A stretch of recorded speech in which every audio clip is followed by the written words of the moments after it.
Boa noite a todos, eu sou o Willy Robert e está começando o Visão de Jogo Podcast.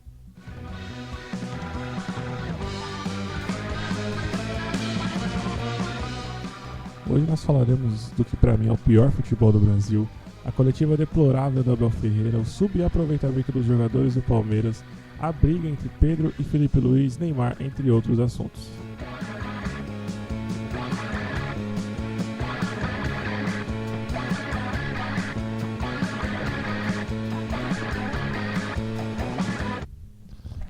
Vamos lá. Começando pelo que pra mim é o pior futebol do Brasil. É o futebol apresentado pelo Palmeiras do Abel Ferreira.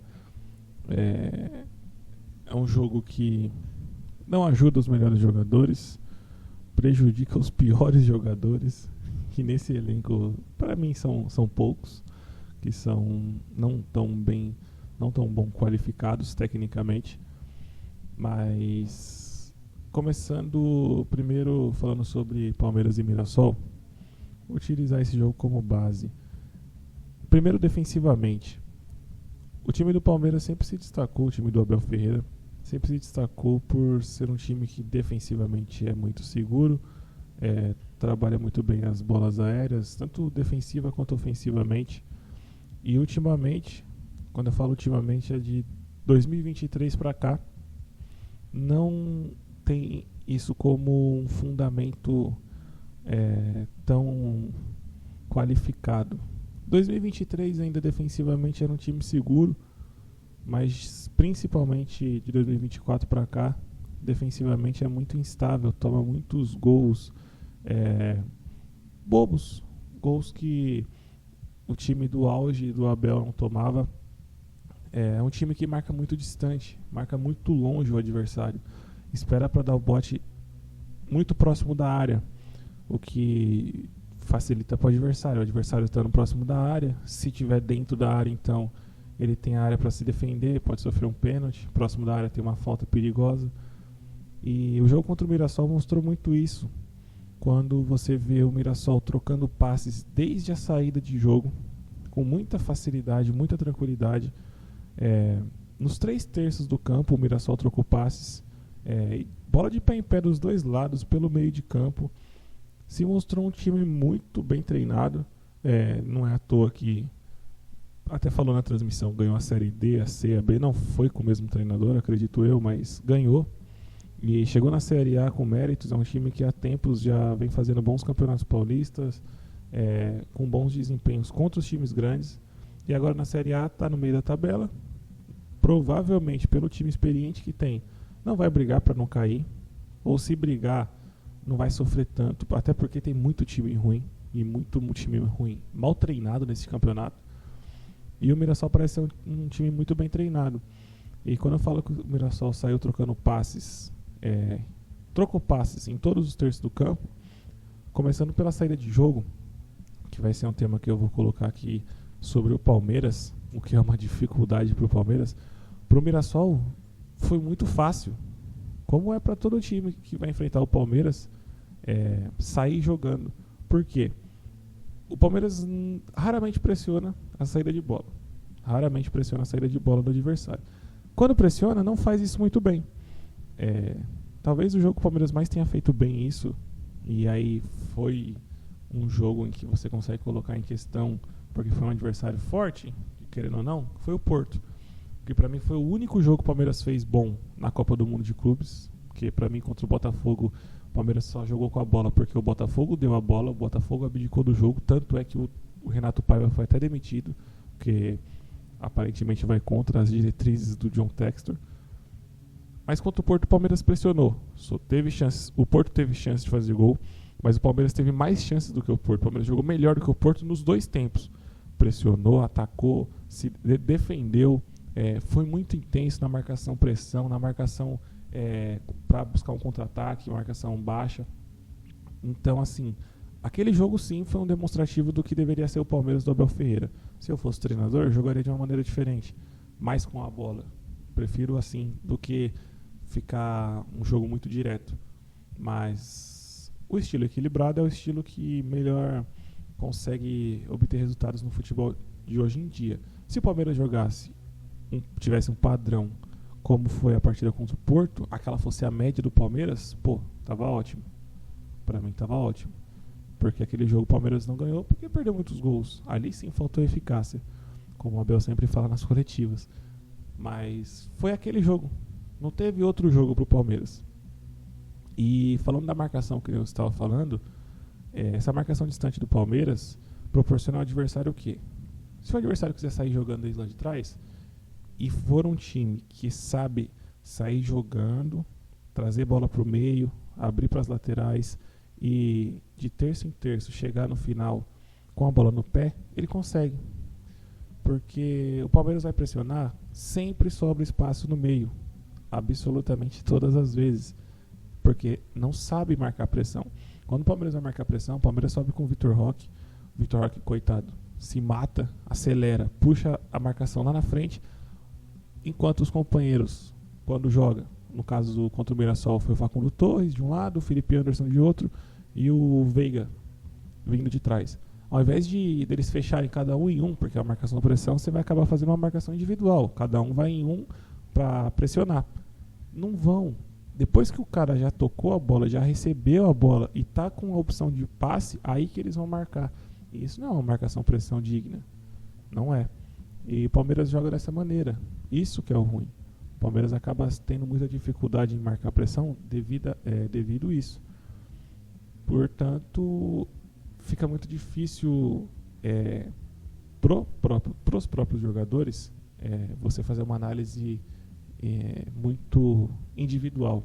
Porque coletivamente é um time bagunçado, é um time que não tem muitas ideias, e até o que era um ponto forte virou um ponto fraco, que é a questão defensiva. E isso eu estou falando da marcação com a bola no chão. Na bola aérea é um outro Deus nos acuda. O Palmeiras, o que não sofria e era uma virtude ofensiva, hoje não é virtude ofensiva e defensivamente é um sofrimento. O gol que o Mirassol fez demonstrou 3 erros gravíssimos do Palmeiras, que o primeiro, talvez seja até o principal, que puxa o que eu falei da marcação muito distante, é a liberdade que o jogador do Mirassol teve para fazer o lançamento para dentro da área, que ele olhou, ele dominou, olhou, pensou, levantou a cabeça, escolheu, fez unidunité, para quem que eu vou mandar essa bola, e escolheu o cara, jogou na cabeça do cara, que eu não sei quem era o jogador exatamente, eu sei que quem fez o gol foi o Chico da Costa, mas eu não sei exatamente quem deu o passe de cabeça, e nem quem fez o lançamento. Mas o que recebeu a bola de cabeça, que deu o passe para dentro da área, ele recebeu livre, sem marcação nenhuma. Você vê no vídeo, não é nem que alguém chegou próximo dele e atrapalhou, não. Do jeito que a bola chegou, ele cabeceou da maneira que ele quisesse, cabeceou corretamente. Aí vem o terceiro erro da marcação, que aí você pode falar, foi culpa do Everton, o Everton deixou a bola passar, sei lá quem estava na jogada no meio deixou a bola passar também. A marcação do Palmeiras foi muito passiva, individualmente falando e coletivamente também. Porque da mesma maneira que eu falei da partida do Porto, contra o Porto, o Palmeiras teve uma marcação muito forte, os jogadores estavam muito ligados. Claro que você vai entrar numa Copa do Mundo, estreia contra o Porto, você vai estar muito ligado mesmo. A ambição do jogo, do campeonato é totalmente diferente. Porém, o Palmeiras não tomava esse tipo de gol há anos atrás. E essa é que é a questão. Esse tipo de gol o Palmeiras não tomava. Claro, deve ter tomado esporadicamente uma vez ou outra, mas não é igual como hoje, que toma várias vezes, ou sofre pressão, sofre perigo de gol várias vezes, desta mesma maneira. Então isso fica muito claro que o Palmeiras perdeu suas virtudes. E não tem outras virtudes. Perdeu as que tinha e não ganhou outras. Então o time está em muita desvantagem em relação ao histórico com essa comissão técnica. Essa questão do Mirassol ter trocado passes em todos os terços do campo demonstra a fragilidade defensiva do Palmeiras, mas também a fragilidade ofensiva, porque quando você compara o Mirassol com o Palmeiras em relação à questão financeira, não tem comparação, não tem nem questão. Falar que o time do Mirassol possa ser melhor do que o do Palmeiras não é nem devaneio, é só simplesmente uma mentira. E ver os caras jogarem mais com a bola no pé do que o Palmeiras, trocarem o mesmo número de passes, mas passes muito mais com muito mais ideias de jogo do que os passes do Palmeiras, demonstra que o treinador está totalmente perdido, não sabe o que está fazendo, porque não é uma coisa que vem dando resultados, não vem dando resultados. O Palmeiras ganhou o último campeonato em 2024 contra o Santos, um campeonato paulista, que querendo ou não foi um pouco sofrido, não teve domínio amplo do Palmeiras, mesmo o Santos na Série B, e antes tinha sido o Campeonato Brasileiro que o Botafogo entregou, não dá para negar isso, o Botafogo entregou o campeonato. Então assim, não é que vem dando resultados, não vem dando resultados. O Palmeiras é forte em mata-matas, até a página 2. Quando pegou adversários fortes, sofreu e passou ou não passou? Não teve um adversário forte que o Palmeiras pegou, que o Palmeiras passou assim, sou mais forte e passei. Não, é sofrido ou eliminado.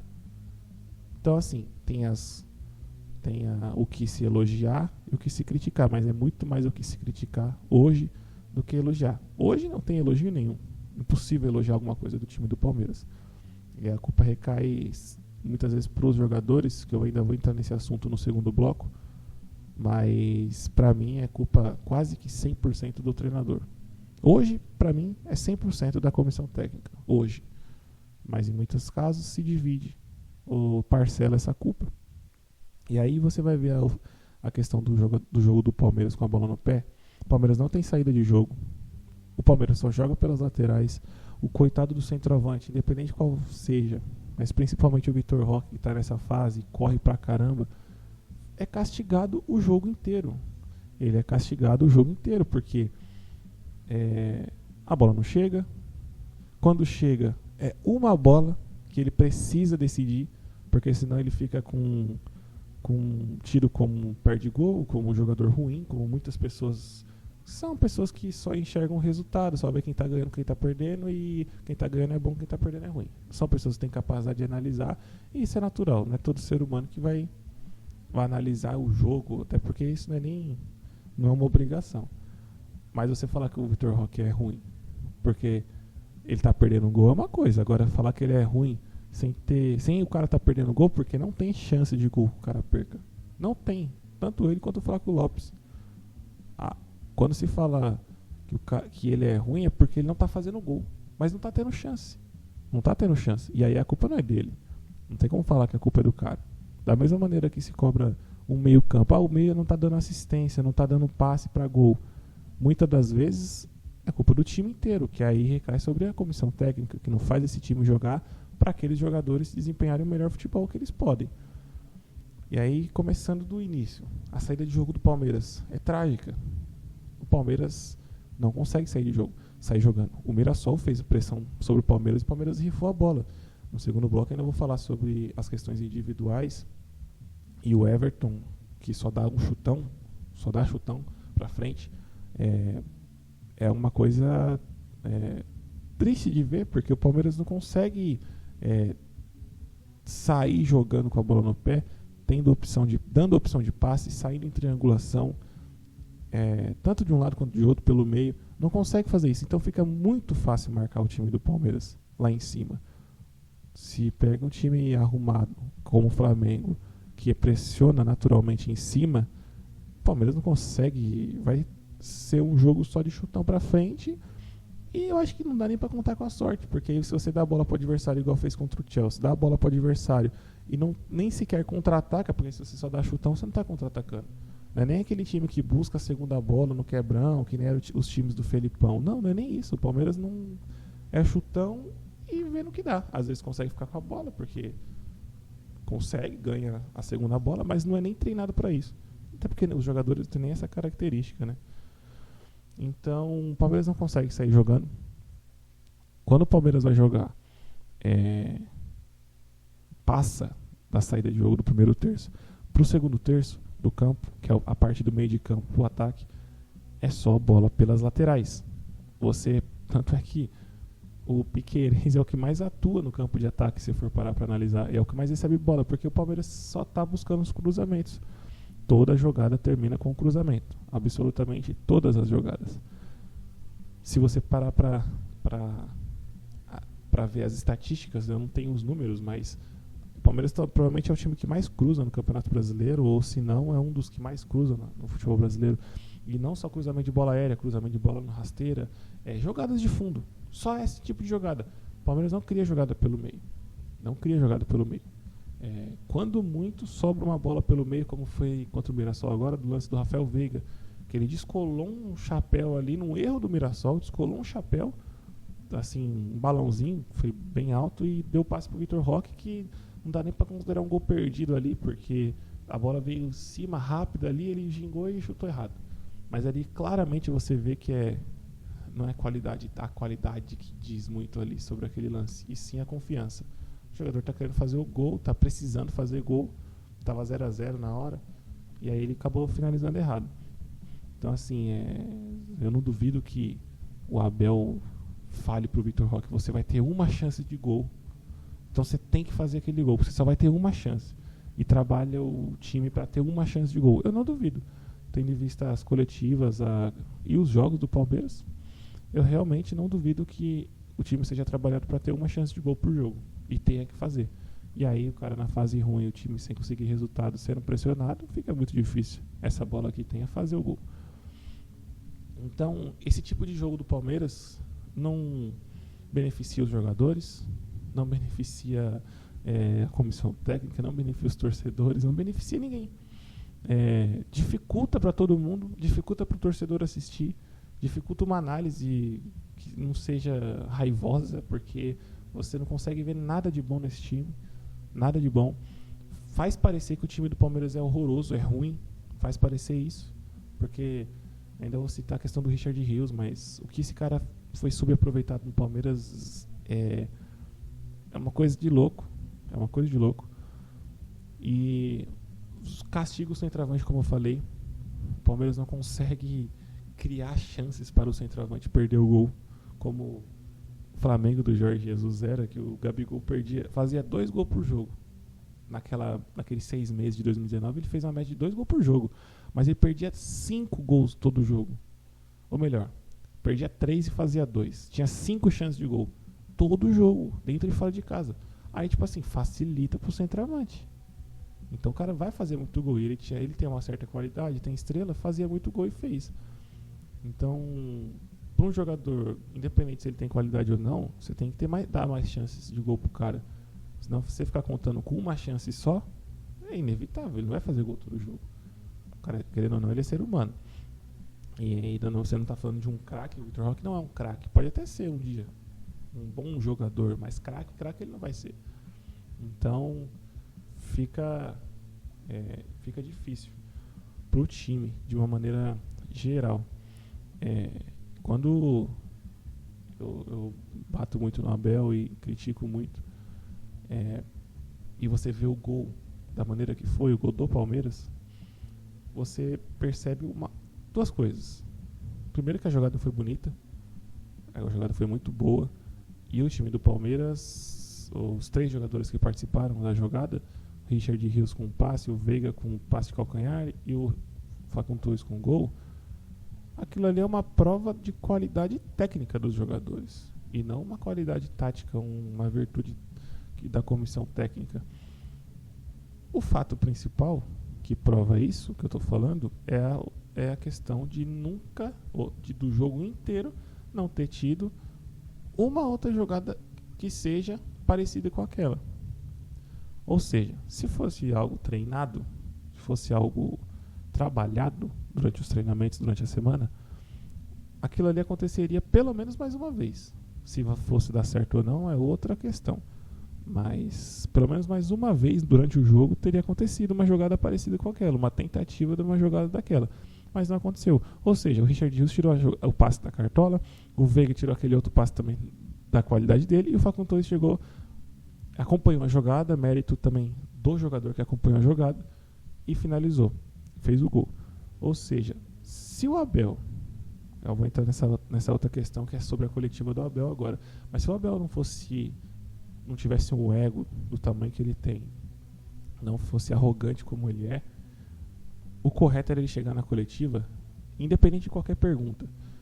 Ele já responde, já desvirtua todas as perguntas mesmo. Então, independente de qualquer coisa, ele deveria falar o quê? Eu gostei muito da jogada do gol. vou começar a trabalhar esse tipo de jogada mais vezes, porque pode ser que surta ou dê mais resultado do que o que a gente está fazendo. Cara, e parabéns aos jogadores, claro. Ali, se ele responde dessa maneira, não teve nenhuma pergunta a respeito da jogada do gol. Nenhuma. Mas se ele responde, ou se ele cita essa jogada como uma possível virtude do time, ali ele matava a pau todos os haters. Que inclusive eu sou um. Porque o que isso mostraria? Não, ele viu algo bom e vai tentar repetir. Mas não, ele só trabalha em cima da repetição, em cima de uma repetição que é uma repetição pobre, que não está surtindo efeito, resultado há anos, e não facilita a qualidade dos jogadores. Não é que o que ele faz potencializa os jogadores. Não, faz regredir. Os jogadores parecem que têm 12 anos de idade jogando. Porque parece sempre que ele tem que ensinar algo para os caras. Mas, tipo, coisas que não, como eu falei, repetindo, não potencializam a qualidade deles. Então, assim, indo para a coletiva dele, cara, na coletiva foram 22 minutos, se eu não estiver errado. 22 minutos de coletiva. Apenas uma pergunta. Não vou nem falar que a pergunta foi boa, porque eu não achei a pergunta muito boa. Mas foi uma pergunta decente, que poderia ter até aberto a coletiva, talvez. E só bastou uma pergunta, depois, e foi a última, né? Só bastou essa pro Abel chilicar, desvirtuar, pro Abel ficar bravo. Uma pergunta decente. Nenhuma pergunta foi a respeito do jogo. Nenhuma. A única pergunta que tinha mais relação com o campo, com o futebol, foi essa, do Capelanes, se eu não estiver errado. Do Capelanes. Que foi a respeito do... que a pergunta era objetiva, era simples. O Capelanes ainda deu as opções. É sim ou não e por quê? O futebol do Palmeiras de 2025 é o pior da era Abel? Cara, se o Abel fosse menos arrogante, menos ególatra, ele seria um pouco mais inteligente. E a resposta é óbvia que é sim. Porque se a resposta fosse não, essa pergunta nem existiria. Porque a pergunta vem do anseio do torcedor. A pergunta é simples, vem do anseio do torcedor. Se ele está fazendo esse tipo de pergunta, justamente é porque ele está escutando, até porque nem palmeirense ele está escutando isso, tanto em mídias sociais quanto na própria televisão. Ele é repórter, então ele escuta isso dos torcedores. Ele só está trazendo isso para o treinador. Se o Abel fosse menos arrogante e menos ególatra, ele seria um pouco mais inteligente e entenderia. Pô, isso é um anseio do torcedor. Ou seja, assume que é o pior time no comando dele. É o time que está surtindo menos resultados. É o time que menos joga futebol. De todos esses, está pior ainda do que o do ano passado, inclusive, que era só chuveirinho na área, mas tinha alguma coisa que era o chuveirinho. Hoje nem isso tem. Então ele ainda responde daquela maneira totalmente errada, equivocada, que é desvirtuando a pergunta, levando para a questão financeira, que não é mérito dele, isso é meio óbvio também. O que ele tem a ver com a venda do Estevão, com a venda do Endrick, com a venda do Vitor Reis? Nada. Inclusive ele prejudicou o Endrick, colocando o Endrick na época na posição errada, segurando o Endrick de uma maneira imbecil, e depois com o Estevão, colocando o Estevão com 15 anos, tipo, falando que o Estevão era diferente. O Endrick não era diferente, sendo que na verdade para mim o Endrick é muito mais jogador que o Estevão, e muito mais raçudo, muito, muito mais jogador. Mas isso não vem ao caso. Os dois são muito bons. E foi na verdade vender por menos, na minha opinião. Na minha opinião, poderia ter vendido até por mais. E os moleques poderiam ter ido muito mais prontos para esses times. Então, assim, ele desvirtuou toda a pergunta. Ficou bom para ele porque ainda, infelizmente, tem muitos torcedores que não conseguem enxergar a realidade, não enxergam a realidade e defendem o Abel. Tem muitos, infelizmente também, tem muitos palmeirenses nas redes sociais que eu não vou falar passa pano, mas são torcedores que também não enxergam o futebol de uma maneira analítica, fica só contando com a história, mas ele já foi campeão, eu acho que não é fim de ciclo, eu acho que tem que ter mais calma, ele só tem que trabalhar mais, não sei o que. Cara, se ele trabalha ou não, a gente não tem nem como saber, porque os treinos não são mais abertos. Nunca foram. Desde a época que ele chegou já não era. Os treinos não eram abertos. Então, a gente não sabe da maneira que ele trabalha. Vê os vídeos no YouTube, os treinos são exatamente os mesmos, sempre. As finalizações, quando é treino de finalização, você vê os jogadores treinando de uma maneira displicente. Eu sempre achei isso. Você vê jogador finalizando, em vez de finalizar com vontade, olhando pro gol, tentando tirar do goleiro. Não, é sempre finalização rasa, o cara só chuta pro gol e volta pra fila. E é sempre assim. Aí chega na hora do jogo, você vê o resultado. Porque, na minha opinião, o treino vale mais do que o jogo. O desgaste do treino tem que ser muito maior do que no jogo. Tem que ser o dobro do jogo. Para no jogo você ter essa energia, essa disposição, essa qualidade e essa capacidade mental de suportar toda a pressão. Porque no treino você não tem. Você pode errar. Então você tem que se matar no treino, de fato. E isso foi se perdendo aos poucos no Palmeiras. Aos muitos, na verdade, né? Porque em 5 anos não é muito tempo se você for parar para analisar. Tendo tudo isso em vista, eu deixo uma pergunta que vira e mexe eu coloco em comentário de canal no YouTube. Pergunta básica também. Os jogadores que são ruins ou o treinador que é o ruim? Porque há anos também no Palmeiras, mesmo com o passar do tempo, o Palmeiras tendo sido campeão, os mesmos jogadores que eram ruins em 2019 foram campeões em 2020 e aí viraram ídolos, como o Rafael Veiga, o Rony não estava em 2019, mas em 2020 começou como ruim e terminou como bom. As mesmas histórias de sempre. Tá na fase ruim, o jogador é ruim. Tá na fase boa, o jogador é bom. Tipo assim, como se o jogador perdesse a qualidade. Cara, tem fases e fases, mas o Palmeiras não está vivendo uma fase. O Palmeiras está jogando mal. E não é essa temporada, não é a temporada passada, é desde 2023. O futebol foi se empobrecendo, foi ficando fraco, mais fraco, mais fraco. E a culpa tem que ser, para mim é óbvio, a culpa é da comissão técnica. É da comissão técnica. Porque é uma comissão técnica já vitoriosa, que já está há bastante tempo, tem respaldo, pode sim fazer algo diferente. E não faz. E, pior ainda, é arrogante e insiste nos erros, nos mesmos erros.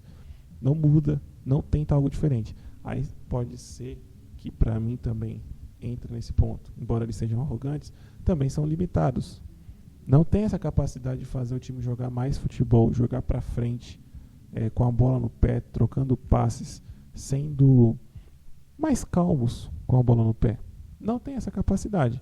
Ou seja, além de toda a questão negativa de personalidade que eu falei, do ego, da arrogância, que se torna uma ignorância, tem a questão do limite de capacidade como treinadores, que todos ali são treinadores, né? O Abel gerencia. Então, para mim isso tudo entra como questão. A pergunta que eu deixo é se os jogadores são os ruins mesmo ou o treinador. Porque se forem os jogadores, todo o mercado do futebol está colocando valores muito errados em cima dos jogadores. Na minha opinião, de fato, sim. Porque os jogadores todos do mundo inteiro são supervalorizados, mas porque o futebol supervalorizou. Então, assim, é tudo uma escalada. Se um jogador que antigamente valia 10 milhões, de uma maneira correta valia 10 milhões, hoje vale 100. De uma maneira totalmente equivocada. O mesmo tipo de jogador, com a mesma qualidade, digamos assim. Então, fica muito difícil você comparar. Mas, tendo em vista que o futebol hoje é assim, infelizmente é assim, ou felizmente, porque para quem está no meio está ganhando muito dinheiro. Até para quem está de fora também tem mais chance de ganhar dinheiro, né? Mas, se os jogadores são tudo tão horrorosos assim, não é possível que eles valeriam tanto, enquanto os jogadores que valem menos conseguem ser campeões, conseguem ganhar, ou conseguem jogar bem, melhor do que os que valem muito mais, que é o caso do Mirassol contra o Palmeiras que eu falei aqui. Então fica essa questão para mim. Óbvio que é o treinador que é a comissão técnica. Tem situações que são os jogadores, isso é óbvio também, mas hoje o time do Palmeiras, para mim, é o melhor elenco do Brasil, junto com o Flamengo. Mas ainda assim o Palmeiras, como elenco, é mais equilibrado. Tem mais jogadores até desequilibrantes, na minha opinião. Eu penso assim. Então, tem que jogar mais. Tem que ter a bola no pé. Tem que trocar no mínimo 400, 500, 600 passes por jogo. Em casa, contra o Mirassol, se o Palmeiras trocar menos de 600 passes, é crise. É crise pra mim. Porque mostra que o time não tá... Não é nem falta de capacidade tática, mas é falta até de coragem. Falta até de coragem.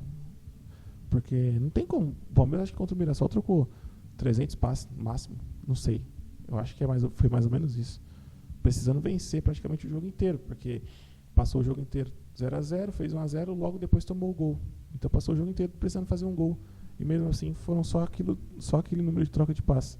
Uma posse de bola igual com o Mirassol, tipo 51%, 55% talvez. No final do jogo tendo que dar chutão lá pra frente pra brigar. Então assim, o futebol é horroroso. E essa culpa recai pra mim sobre a comissão técnica, sem a menor sombra de dúvidas.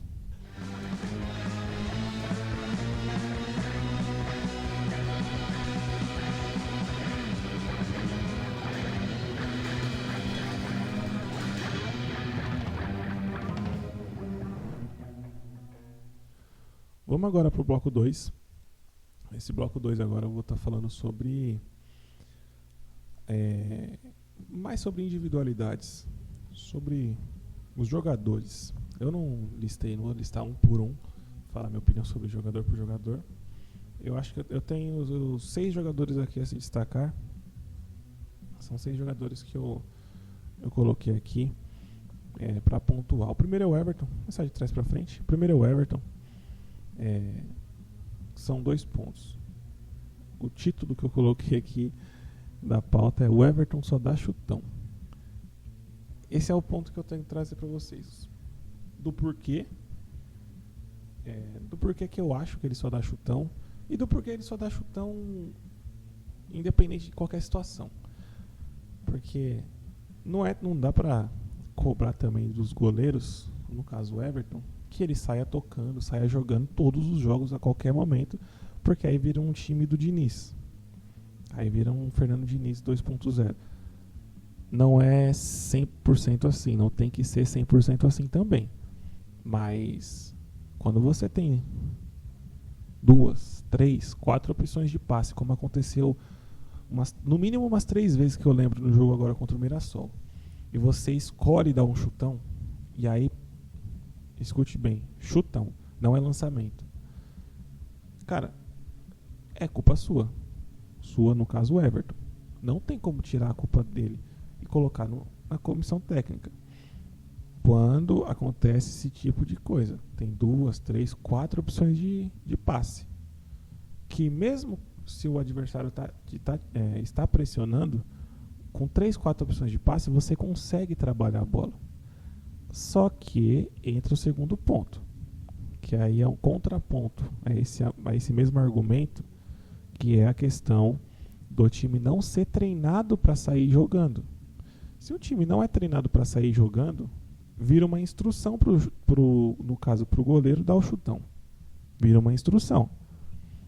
Saia jogando a bola para frente. Chute a bola para frente. Quebre essa bola. Só que é uma dualidade, porque se você tem a opção de passe ali, principalmente depois no final do jogo, o Palmeiras perdendo o jogo, ou empatando o jogo, precisando da vitória, o Everton tava louco dando chutão pra frente, chutando a bola pra frente, sendo que você tinha os jogadores pra sair jogando ali, os zagueiros. Tipo assim, você tem um jogador hoje, no caso do Palmeiras, que é o Bruno Fux, que tecnicamente com a bola no pé ele é muito qualificado, ele busca o jogo, ele não se esconde, ele tá sempre ali buscando. E o Palmeiras não utiliza isso. O Gomes também se apresenta, tem uma certa qualidade para dar um passe, mas o Bruno Fux ainda é bem melhor. E o Palmeiras não aproveita esse tipo de coisa. E essa qualidade que tem no elenco. Até por isso eu falo que o elenco do Palmeiras é muito mais equilibrado que o do Flamengo. E aí fica naquela, você critica o Everton, critica o Abel, critica os dois, não critica nenhum, porque acontece, as coisas que acontecem ali nesse caso, da saída de jogo do Palmeiras, você pode culpar qualquer um, ou melhor, você tem que culpar os dois, porque quando tem a opção de passe, o cara quer dar chutão, quando não tem, o cara dá o chutão também, mas é um chutão, não é um lançamento, não busca a segunda bola, só ganha às vezes na sorte. O Everton, até 2021, era o melhor goleiro para dar lançamento. Jogava a bola, mano, qualquer lado que fosse, era um puta de lançamento, sempre acertava. Hoje em dia o cara não consegue fazer um passe de, sei lá, 20 metros, um lançamento por cima de 20 metros, só para cobrir o meia do adversário, fazer aquele passe em balão pro lateral. Ele não consegue. Ele erra todas as bolas. E aí ele sempre opta pelo chutão, quebrando, perdendo a posse. O Palmeiras não consegue ficar com a posse. Então isso atrapalha todo o andamento do time. Absolutamente todo o andamento do time é atrapalhado por causa disso.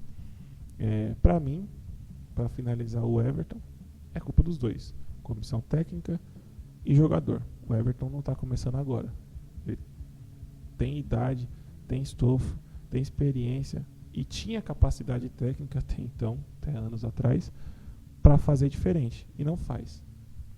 Então, para mim, a culpa é dos dois. Mike, quero falar sobre o Mike. Para mim, na minha opinião, o Mike tem que ser titular do time do Palmeiras. Não pode ser reserva. O Palmeiras há anos, desde 2017, quando o Mike chegou, ou melhor, 2018, depois, quando o Marcos Rocha chegou, trabalhou com esses dois laterais que na época eram os melhores do Brasil, junto com o Fagner, do Corinthians. Eram os melhores laterais do Brasil. O Palmeiras sempre trabalhou com os dois. Muito porque fisicamente os dois sempre sofreram com lesões. Aguentam o jogo inteiro, mas em sequência se machucam. Então sempre trabalhou com os dois. E deu certo. Não dá pra dizer que não deu certo. Mas ainda assim hoje, tecnicamente, o Marcos Rocha não, mas o Mike, tecnicamente ele é o melhor lateral talvez ainda do Brasil, na minha opinião. Porque é um lateral que na marcação ele é seguro. Tecnicamente ele tem uma boa qualidade de passe, sabe fazer cruzamento, não é um exímio cruzador, mas ele sabe fazer cruzamento, chega na linha de fundo. Só que ele tem o principal do lateral para mim, que é coragem e qualidade para driblar e para tocar e sair pro jogo. Tocar e sair para receber. Pouquíssimos laterais fazem isso hoje. Pouquíssimos laterais têm essa qualidade. Ele não é muito rápido, o Mike não é rápido pra caramba, mas ele é um cara que sabe utilizar a linha de fundo, sabe utilizar o espaço. E é um cara que tem o drible.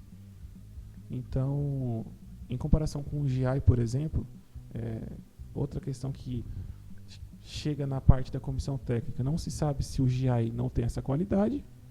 Não se sabe, quando eu falo, eu não sei se o Giai não tem essa qualidade, ou se o Giai não tem a personalidade, e até pela experiência, pela idade, não foi campeão como o Mike foi no Palmeiras, de chegar e fazer o que o Mike faz. Tocar e sair para a linha de fundo, igual o Mike fez agora no jogo contra o Mirassol. Tocar e sair para a linha de fundo, dar um drible, um corte, tocar e sair para receber. Sair mais, sair para o jogo. O Giai não faz isso.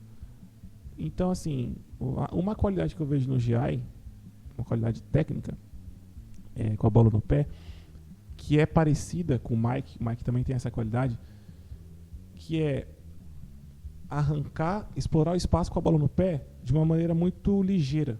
Às vezes num 1-2, rápido, e sair para o jogo e clarear a jogada. Ele tem essa qualidade. Eu já percebi algumas jogadas que, quando o Palmeiras está apertado, dele sair num 1-2 ou num drible curto e entrar nesse espaço e clarear a jogada. Ele já apareceu algumas vezes, tem um lapso na minha memória, dele fazendo essas jogadas e eu pescava e falei assim, ele tem esse tipo de qualidade. Mas eu não sei se o Giai sabe cruzar bem bater bem na bola para fazer cruzamento, porque raras vezes ele vai para a linha de fundo. Drible, assim, de mano a mano, igual o Mike tem. O Mike sabe driblar. Não sei se o Giai sabe, mas a marcação do Giai é muito boa. O Giai fisicamente é muito forte, tem uma recuperação muito boa de tomar um drible, sair e conseguir recuperar. Noção de marcação, ele ainda em linha, toma muita bola nas costas, normalmente bola pelo meio da marcação entre zagueiro e lateral. No caso o Gomes joga do lado dele, muitas vezes ele toma a bola no meio ali, que não é para tomar, mas também vai da questão da experiência, aos poucos ele vai melhorando isso, se for trabalhado, claro. Mas com a bola no pé, eu vejo o Mike muito mais qualificado. Para mim, o Mike tem que renovar. Não sei se por 1 ano ou 2, mais que isso não. Até pela questão das lesões dele. O Mike não é velho, tem 33 anos, eu acho. 34 talvez. O Marcos Rocha mesmo está 36, 37 e ainda jogou bem até temporadas passadas aí. Então, para mim, ele tem que renovar. E é bom tê-lo, porque você consegue fazer mudanças de jogadores e mudanças táticas, porque o Giai, em tese, tendo visto o que ele apresentou até agora, que foi possível ele apresentar, né? Ele é muito bom defensivamente e o Mike ofensivamente, se for dividir por esses lados. Então, jogo a jogo você consegue dividir até poupá-los, né? Tendo em vista esse calendário que é muito, muito pesado no futebol brasileiro. Se for usado com inteligência, deveria acontecer isso, né? Mas essa comissão técnica não trata das coisas com muita inteligência normalmente. Outro jogador que o cara tá falando aqui é o Richard Rios, que é uma tristeza para mim. O Richard Rios no Palmeiras provavelmente será vendido para algum time da Europa, mas de segundo ou terceiro escalão.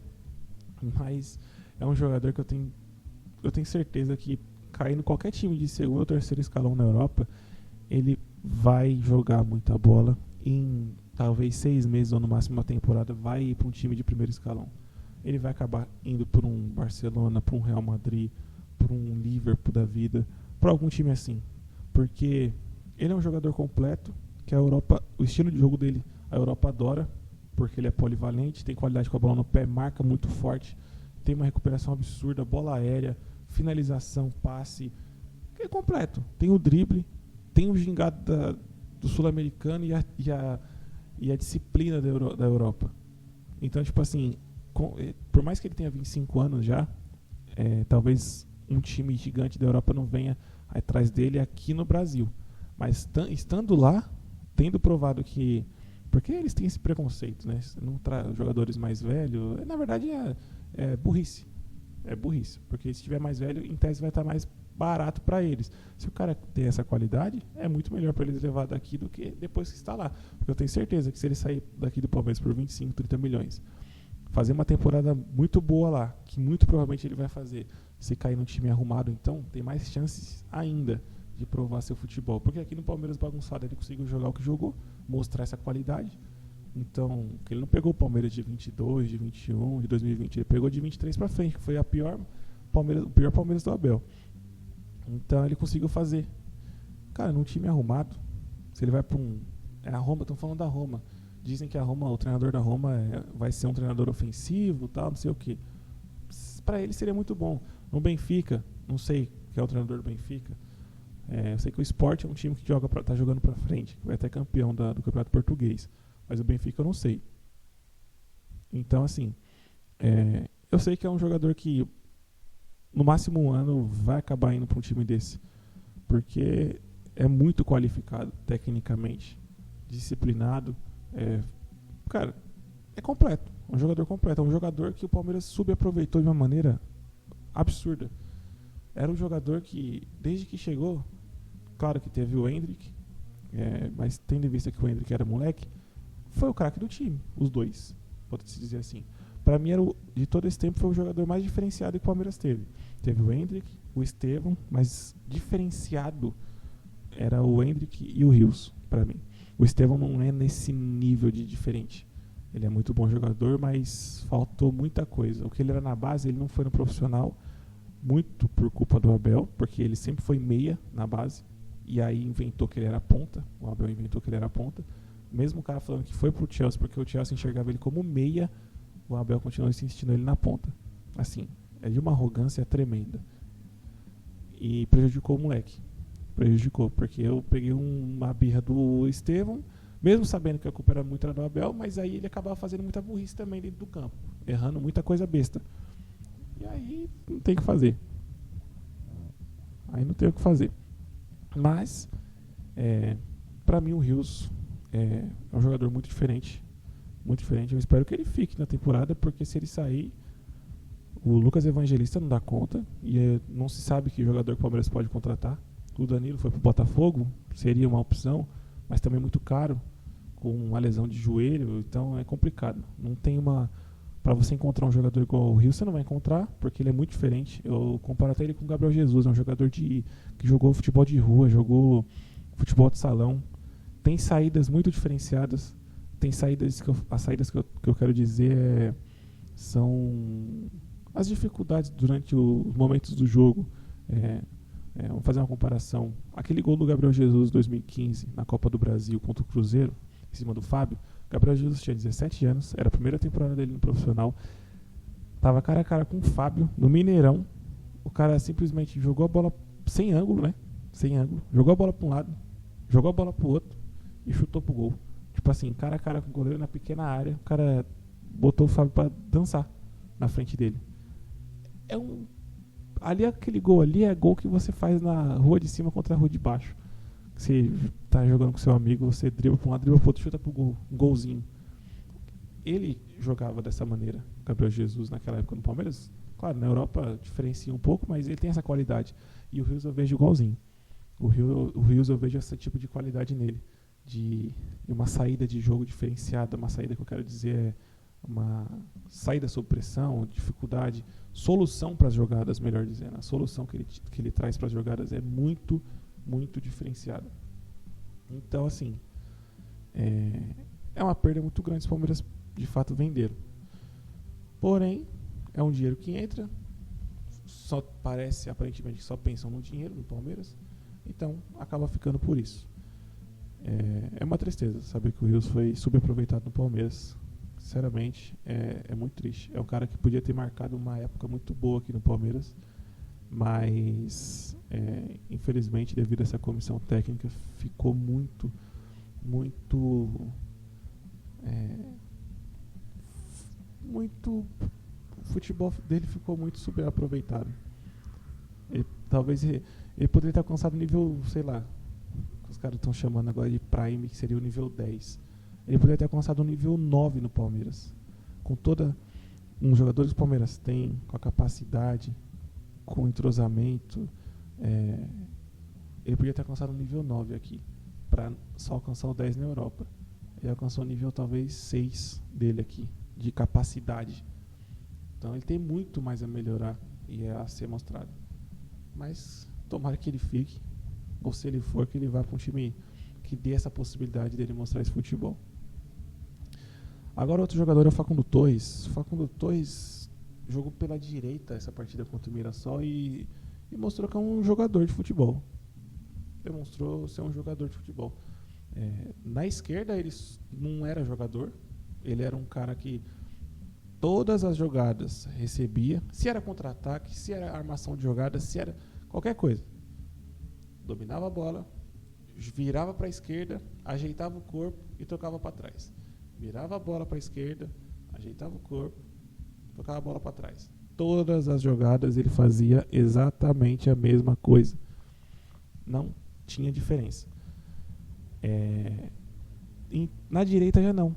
No começo do jogo contra o Mirassol, ele já criou uma jogada com o Vitor Roque, tocou pro Vitor Roque, o Vitor Roque fez o pivô e tocou de primeira para ele, e ele já chegou finalizando, quase fez um gol. Depois fez um gol, criou outra jogada ainda no primeiro tempo, depois fez o gol. Então ele participou muito do jogo pela direita. Participou como um jogador, que é o jogador que ele é posso dizer se ele é um ponta, mas ele é um meia-direita, só que aberto, né, com a perna invertida. É um cara que pode agregar muito, mostrou que pode agregar muito e que é um jogador de futebol, diferente do que parecia ser. Parecia que ele não era um jogador de futebol. Parecia que ele estava, não sei, era alguém com medo, travado, que só fazia a mesma coisa. Ainda que tenha feito alguns gols ainda nessa temporada, e gols importantes, inclusive, não conseguia desempenhar. Então, essa partida contra o Mirassol já mostrou outra coisa. Já mostrou que, cara, é um jogador que não é craque, é bom jogador. Na posição que ele joga, na posição dele, ele pode jogar. Pode até ser titular. Pode ser muito importante para o time do Palmeiras. É um cara que busca o jogo, aguenta o jogo inteiro, é muito intenso, então já ajuda também. E com a bola no pé ele consegue fazer esse tipo de jogada. Mas ele é parecido com o Felipe Anderson nessa questão. Ele precisa de aproximação para poder fazer as jogadas. Eu vi o Fernando o Fernando do Insta Verde falar nas lives, que ele é um clareador de jogadas. De fato, ele precisa disso. Aproximação, 1, 2 toques rápidos para poder clarear essa jogada, para dar um passe, para finalizar, porque ele gosta de pisar na área, ele gosta de fazer o gol. E ele já foi provado isso, que mesmo na posição errada ele fez já 4 ou 5 gols na temporada. Então, prova-se isso. Já se provou isso.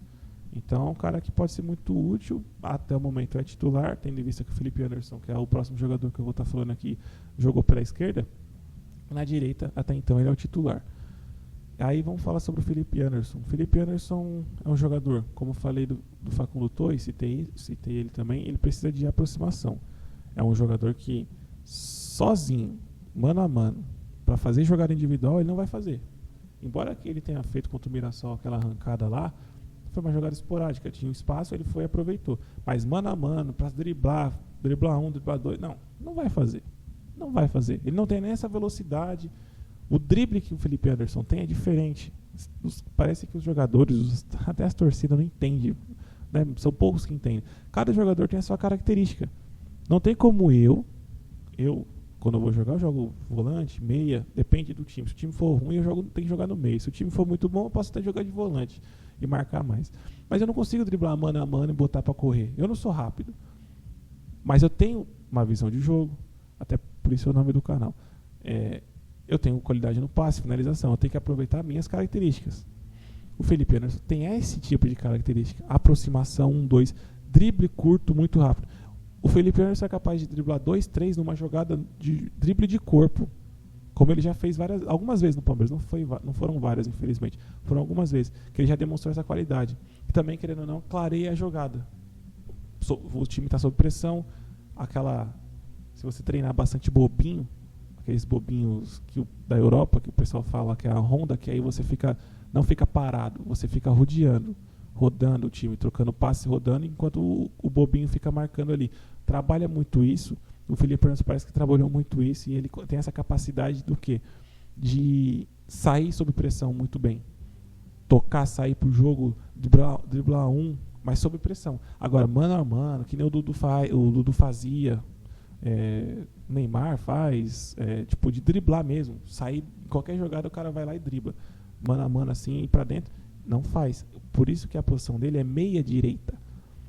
A melhor posição para ele é meia direita, não é ponta, ele é meia direita. Então ele ajuda no meio, na criação, tem finalização, tem chegada também, mas sempre pela direita. Tem que explorar a característica do cara. Se a característica do cara é essa, se você não quer uma característica dessa, não contrata.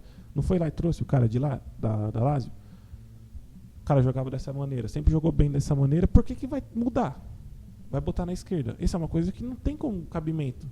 Não dá pra mim entender. Um jogo ou outro vai acabar sendo, precisar mudar de posição para ajudar o time, suspensão, lesão, alguma coisa. Mas não da maneira que o Abel faz com o Felipe Anderson. Pô.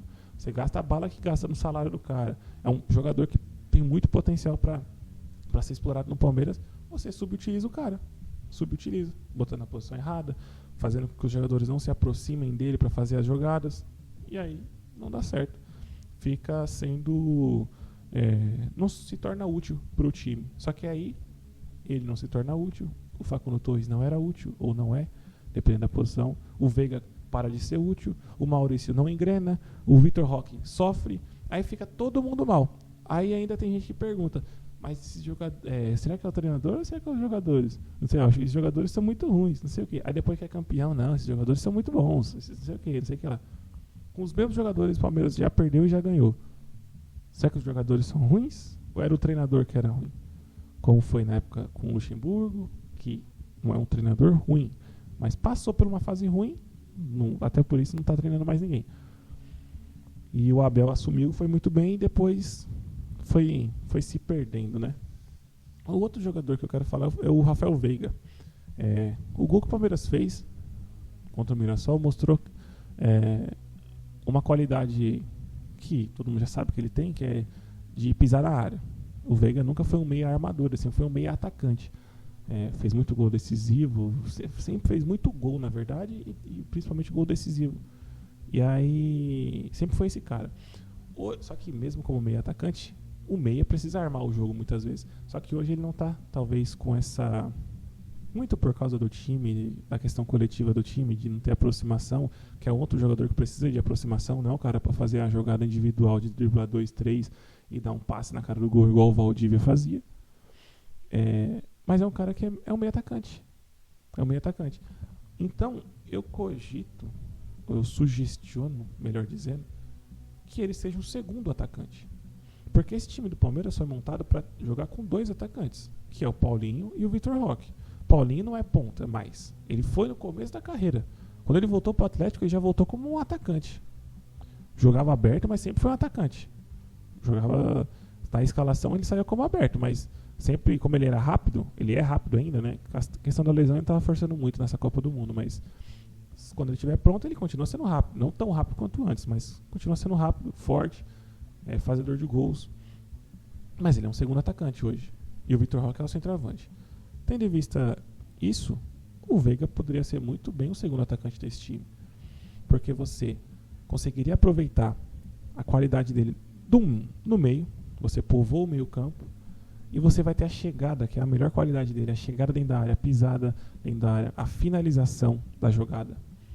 Porque o negócio do Veiga sempre foi fazer gol. Tanto é que o número de assistência dele é bem baixo para um meio campo. E as assistências dele basicamente é só de bola parada. Escanteio, falta. Não é de passe, repetindo como o Valdívia fazia, o Ganso fez na época, que são passes para deixar na cara do gol. Então, tem que se aproveitar esse tipo de qualidade. Tem diversidade, físico, capacidade, até a questão da montagem do elenco. Eu prefiro que o Veiga hoje seja segundo atacante. O Palmeiras tem que jogar primeiro com 2 atacantes e ele seja o segundo atacante. Porque você tem, como segundo atacante, na minha opinião, você tem o Paulinho, tem o Veiga, tem o Thales, que pra mim não é centroavante, é segundo atacante. Porque o Thales também, igual o Veiga, ele era meia, né? Ele era meia atacante antes. Então ele passou pro ataque para ser atacante e foi muito bem até no Paulista, fez os gols e tudo, mas é um cara que precisa de aproximação, movimentação. Só que ele tem muita qualidade no passe, finalização. Então ele pode ser esse segundo atacante também. Se tendo essas 3 opções, são 3 opções que o Veiga e o Thales em tese se parecem um pouco mais. Mas são características diferentes. Você consegue mudar de acordo ao jogo, te dá mais opções. E isso é muito bom para o treinador que é qualificado, para você poder mudar de acordo ao adversário, né? Tem no time base, é óbvio, mas você consegue mudar durante o jogo ou até antes do jogo.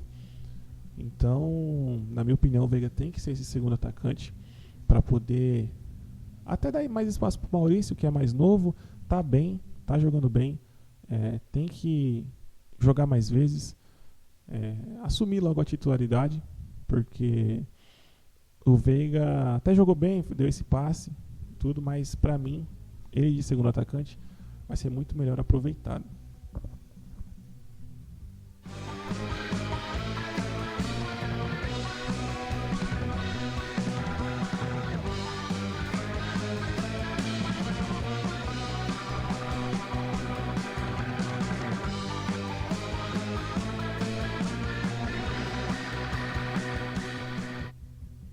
Vamos agora para o terceiro bloco. Vamos falar agora sobre outras coisas que não Palmeiras. Pedro versus Felipe Luiz. É a briga do final de semana passado.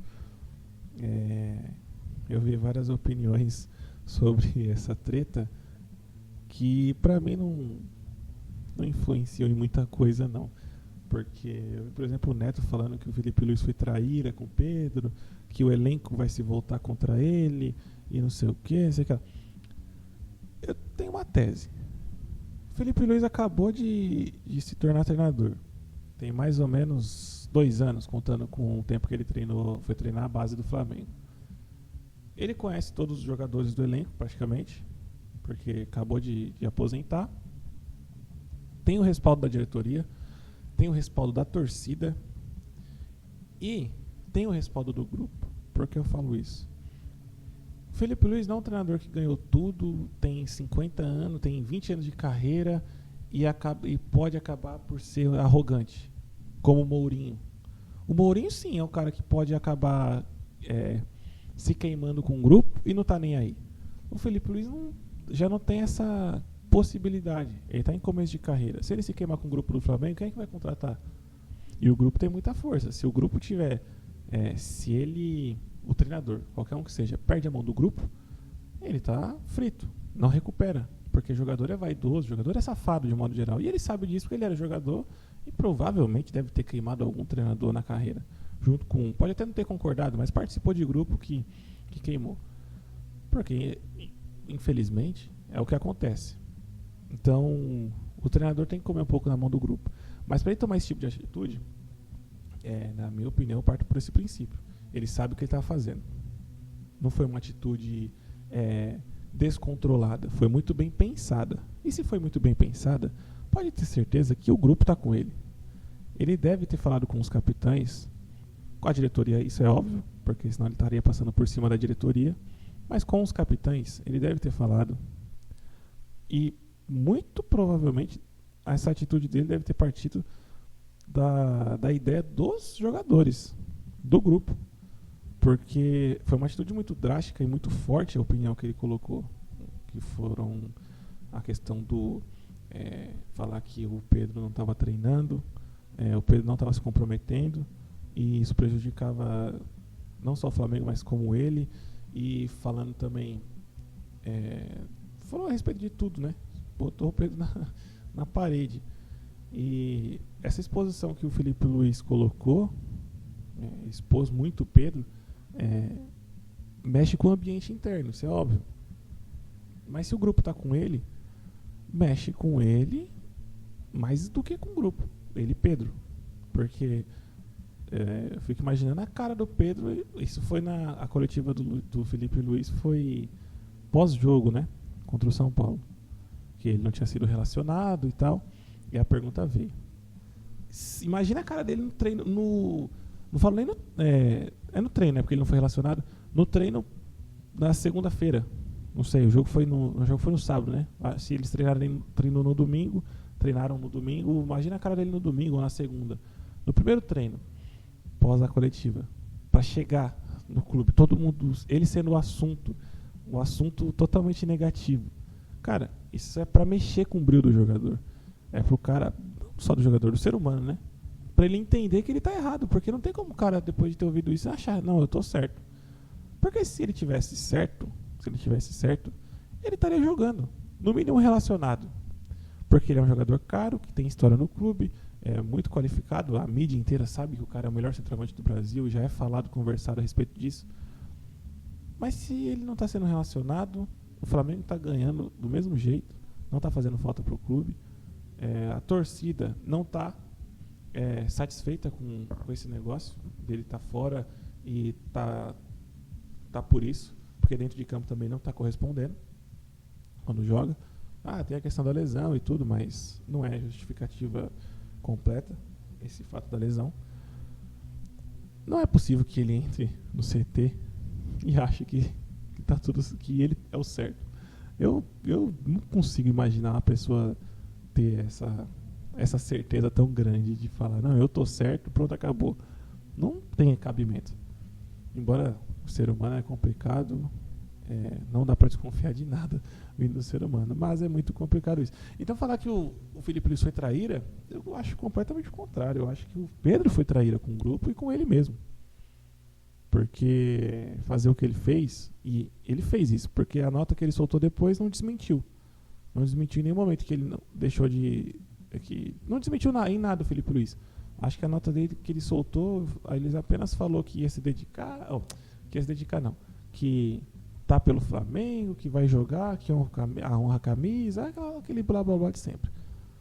Então, eu acho que não desfavorece em nada o ambiente. Inclusive, o Felipe Luiz deixou bem claro, né, no que ele falou, que o Pedro, bem motivado e compromissado, é titular do Flamengo. É titular. Não é que ele volta pro grupo. Não, ele é titular. Então, assim, ele assegurou a vaga pro Pedro. O Pedro agora tem a faca e o queijo na mão para voltar, se compromissar, treinar bem e cobrar a titularidade. Porque o Felipe Luiz falou isso. Então, assim, não tem como... E a verdade também é que o Felipe Luiz soltou informações físicas, né? do GPS com dados. Ou seja, se fosse mentira o que ele falou a respeito do Pedro ser o último em todos os quesitos físicos, era só o Pedro pegar os dados do GPS, tirar foto, pegar os dados mesmo, sei lá, de alguma maneira, e colocar na imprensa. Ó, o Felipe Luiz está mentindo. Mas ele não fez isso. Não fez isso. Então, obviamente ele está errado. E a partir do momento que ele está errado, com certeza o grupo está vendo, porque são jogadores, são pessoas, não são tão bestas assim. Então foi tudo muito bem organizado para acontecer daquela maneira. Se o Pedro vai entender ou não vai, é outra questão. Porque o jogador é mimado, o jogador é muito vaidoso. Ele pode até ficar essa temporada no Flamengo, que vai ficar, porque já jogou os 8 jogos do Brasileiro, já jogou a Copa do Brasil. Se for negociado, só se for com a Europa. E a Europa não quer ele. Depois de 28 anos de idade, não vai para a Europa mais. Só se fosse para um Zenit da vida, igual o Gerson foi, né? Então, ele vai ter que ficar essa temporada aí. Vai voltar, óbvio. Ele não é besta, ele não vai perder o futebol dele todinho, o ano todinho dele aí, praticamente, por ego. Ele vai ficar, vai aceitar talvez a reserva, muito provavelmente, porque o Flamengo está encaixado, mesmo que o Felipe Luiz tenha prometido isso. Vão alegar que ele não está bem ainda, vai botar em um jogo ou outro. Se fizer gol vai jogar, se não, vai ficar no banco. Mas até porque a característica do Pedro hoje para o time do Flamengo, ela não é favorável. Talvez para um segundo tempo, time que esteja precisando de um chuveirinho, uma bola para um pivô, algo do tipo, aí o Pedro serve. Mas para início de jogo, fazer aquela pressão, aquele jogo rápido, não é para o Pedro. Hoje não é para o Pedro. Então, tendo tudo isso em vista, eu acho que o Flamengo como clube acertou, o Felipe Luiz como treinador acertou, e o grupo do Flamengo acertou também em cobrar o Felipe Luiz. Se isso que eu conjecturei aqui tenha acontecido de verdade, que é muito provável que tenha acontecido. Todos eles acertaram, mostraram para a torcida principalmente que estão compromissados com o clube, e só quem saiu por baixo foi o Pedro. E só quem tem a chance de dar a volta por cima é o Pedro, porque só depende dele. Ele é o melhor centroavante do clube. Se ele for jogar, se ele for se compromissar, ele vai jogar. Isso é muito óbvio. Outro assunto aqui que eu quero trazer é sobre o Neymar. O Neymar, ele jogou contra o Flamengo, jogou bem, fez gol. O Santos conseguiu vencer o Flamengo de uma maneira que não se imaginava, né?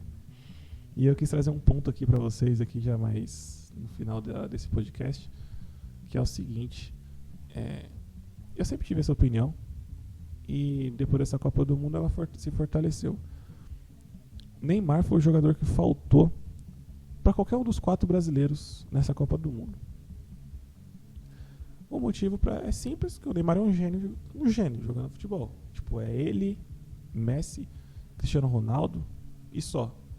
E ele é o mais novo desses. Se esse cara tivesse se compromissado na carreira, ele teria já várias bolas de ouro. Talvez o Brasil até tivesse ganhado a Copa do Mundo, porque nas próprias Copas do Mundo ele não foi muito compromissado dentro de campo. Muito caicai, muita faltinha, querendo muito holofote e muitas vezes esqueceram de jogar futebol. Mas, voltando para esse assunto dessa Copa do Mundo de clubes, talvez se o Neymar estivesse no Fluminense, talvez pudesse ter passado do Chelsea. Talvez se o Neymar estivesse no Flamengo, o Flamengo pudesse ter passado do Bayern. Mas o Flamengo perdeu porque trocou muitos passes na defesa, perdeu bola besta, e o Bayern foi lá e fez o gol. Isso é verdade. Mas o Neymar em uma bola pode decidir. E muitas vezes com uma bola só ele decide, como foi Santos e Flamengo. Uma bola só ele decide. E ele cria muitas oportunidades. Tendo em vista que o Flamengo é muito bom, e obviamente o Bayern de Munique conhece o Neymar, sabe da sua capacidade, não seria a mesma coisa. Uma coisa é você enfrentar o Luiz Araújo, o Arrascaeta, esses caras, Bruno Henrique. Outra coisa é você ter o Neymar. Com esses caras do lado, que são muito bons, e potencializaria o futebol do Neymar muito mais do que os jogadores do Santos potencializam. A mesma coisa contra o Palmeiras. Claro, eu não tô colocando em questão o jogo em si. Principalmente no caso do Palmeiras, que foi horroroso o jogo contra o Chelsea. Muito ruim. O Palmeiras deu a bola pro Chelsea, mesmo assim ainda conseguiu empatar, jogando mal, conseguiu empatar e tomou gol só no final, por uma falha ridícula do Everton. Mas ainda assim, eu não estou colocando em questão a questão tática, e sim a presença do cara. Esse tipo de jogador, que é único na história do futebol mundial, esse cara pode decidir. E é triste saber que esses caras estão tudo na Europa. Os caras que podem decidir esse tipo de jogo estão na Europa, os brasileiros, sul-americanos de modo geral. Claro que hoje não se tem mais um jogador como o Neymar, como o Messi, como o Cristiano Ronaldo. Mas ainda se tem o Mbappé, se tem o Endrick, para mim, que é esse tipo de jogador que se tivesse no Palmeiras poderia decidir. Ele não é um gênio, mas ele, para mim, pode vir a ser. O Real Madrid não vai perder esse jogador por besteira. Eu acho que eles não vão fazer isso. Eles sabem o que eles estão fazendo. Não é que nem os times do Brasil aqui que perdem jogador bom às vezes até por vaidade, ignorância pura. Então é um jogador que faz a diferença, que busca o jogo, que cria oportunidade, e o Endrick não tem a questão de ser raçudo. Mas falando do Neymar especificamente, o Neymar desestabilizou o Flamengo de uma maneira absurda nesse jogo. Ele, não vou falar que ele deitou e rolou, porque voltando de lesão, toda essa questão, ele não fez essa partida tecnicamente tão boa. Mas mesmo assim, quando ele pega na bola, ele sempre cria alguma oportunidade. Mesmo quando a gente fala na gíria, que é do futebol, que é jogando com uma perna. Cria muita oportunidade. E o gol foi assim, foi um demonstrativo do que o Mauro César até falou, da camaradagem, né, dos jogadores do Flamengo com o Neymar. Primeiro com ele zoando o Felipe Luiz, tentando dar caneta no Felipe Luiz, prometendo que ia fazer gol no Flamengo. Aí depois os jogadores pedindo desculpa pro Neymar porque fizeram falta, tipo, uns negócios meio de... sei lá, às vezes parece que querendo puxar assunto, puxar amizade, criar amizade com o cara. Sei lá. Esses jogadores de hoje em dia, infelizmente, são assim. Porque a sociedade é assim, o ser humano é assim, né? E o Neymar nem dando bola. Ou seja, o Neymar desestabilizou o Santos, ou melhor, desestabilizou o Flamengo e contagiou o Santos. Os jogadores do Santos que estavam mal se prepararam esse mês todinho para enfrentar o Flamengo. E deu certo. O Santos jogou bem, conseguiu ganhar num time que é muito melhor. E respira na tabela, consegue ter mais tranquilidade. E pro Santos era muito importante que o Neymar jogasse bem. E ainda fez o gol. Então tudo isso favoreceu. O Neymar ainda brigou com o torcedor do Santos por causa do Danilo. Tipo, os torcedores do Santos estavam xingando o Danilo de mercenário e o Neymar ficou defendendo o Danilo ali pra torcida. Assim, ele controlou toda a situação do jogo. E o Neymar hoje, infelizmente, ele tá dessa maneira. Ele tá jogando futebol pra isso. Ele simplesmente virou o Ronaldinho quando voltou pro Brasil, foi jogar no Flamengo, tanto no Flamengo quanto no Atlético. Quando ele fazia uma partida boa e 10 ruins. A partida ruim do Ronaldinho não é ruim, é óbvio que era uma partida apagada. Mas quando ele fazia a partida boa, a mídia começava. Quando ele quer, ele é diferente. Se ele quiser, vai acabar com o futebol brasileiro. Mas o problema é que ele nunca queria. Ele queria uma vez ou outra. De fato, quando ele quisesse, ele fazia diferença. Mas parece que ele não queria nunca. Só queria uma vez ou outra. O Neymar é a mesma coisa. No Santos ele está lidando com essas lesões, mas o demonstrativo dele do querer ou não é fora de campo, na questão de recuperação. O Ronaldinho não sofria com essas lesões no Flamengo, no Atlético, mas ele jogava praticamente todos os jogos, mas apagado. Já o Neymar não, o Neymar quando joga está jogando bem, porém não está jogando, não está entrando em campo por causa das lesões.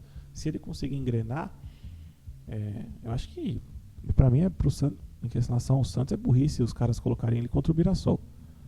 Não pode precisar do Neymar para ganhar do Mirassol. Mas, na situação que o Santos se encontra, vão querer colocar ele igual o Palmeiras fazia com o Valdívia, qualquer jogo. Não, vamos colocar o Valdívia só nos jogos importantes. O Palmeiras perdia 1 ou 2 partidas em sequência, coloca o Valdívia para jogar contra o Figueirense, no Orlando Scarpelli. Aí o cara se machucava, aí ficava mais 4, 5 jogos fora. Aí tipo assim, não é muito inteligente, tendo em vista que é o cara que vai fazer a diferença do time e precisa jogar os jogos mais difíceis. Mas os clubes nunca pensam de maneira estratégica e inteligente. É sempre dessa maneira.